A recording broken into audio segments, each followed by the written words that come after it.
In America, non-white people vote overwhelmingly for the Democrat Party. Blacks have been voting Democrat since the 1930s, and Hispanics have been as far back as we have been tracking Hispanic voting patterns. Asians used to vote Republican, but came over to the Democrats in the 1990s. Exit poll data shows that the dramatic effect this has had on the American democracy. If white Americans were the only people that voted in presidential elections, then Jimmy Carter, Bill Clinton, and Barack Obama would have never been president. It is important then to understand why non-whites vote Democrat. To many, the proximal causes of non-whites voting Democrat is obvious. Non-whites hold liberal political views relative to whites. On this view, the question then gets moved one step back and becomes, why do non-whites have liberal political views? Even this first step is a mistake, though. The blog The Audacious Epigon has recently demonstrated via an analysis of data from the General Social Survey that even self-described conservative non-whites voted for Obama in 2012. To get a closer look at this phenomena, I examined how people voted by race according to how they answered questions about the size of government and wealth redistribution, economic views, and gay marriage and abortion, social views. In 2012, non-whites who are pro-life and pro-choice,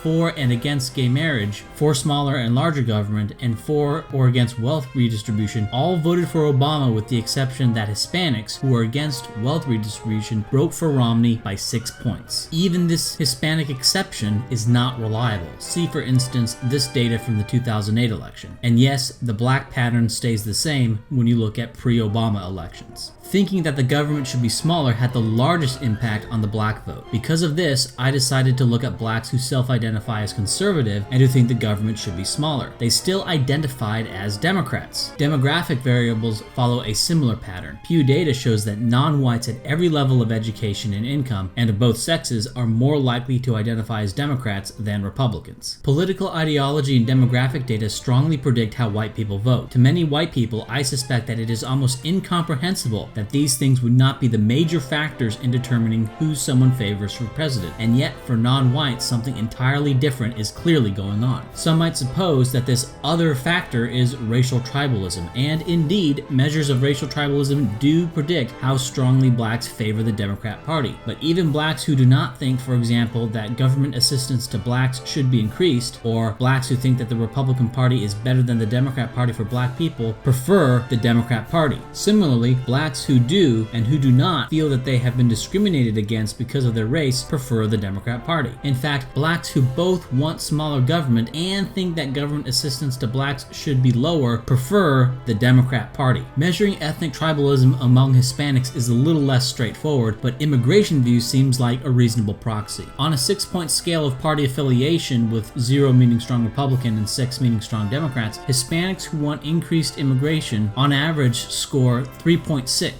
while Hispanics who want immigration decreased by a lot had an average of 3.3. Both groups of Hispanics prefer Democrats to roughly equivalent degrees. And this is not to say that demographics, political ideology, and ethnocentrism and perception of racism have no impact on non-white voting patterns. The data above shows that they do. However, there is some other factor which biases non-whites strongly in favor of the Democrat Party so much that even with these other factors removed, non-whites would still vote Democrat. I'm not sure what that factor is. To my knowledge, neither is anyone else. This makes the prospect of getting non-whites to vote Republicans especially abysmal. First, we would have to figure out what this mystery factor or factors is or are. Then we would have to deal with this factor, racial tribalism, and the fact that non-whites are mostly liberal. In short, hoarding non-whites to the Republican Party is a pipe dream.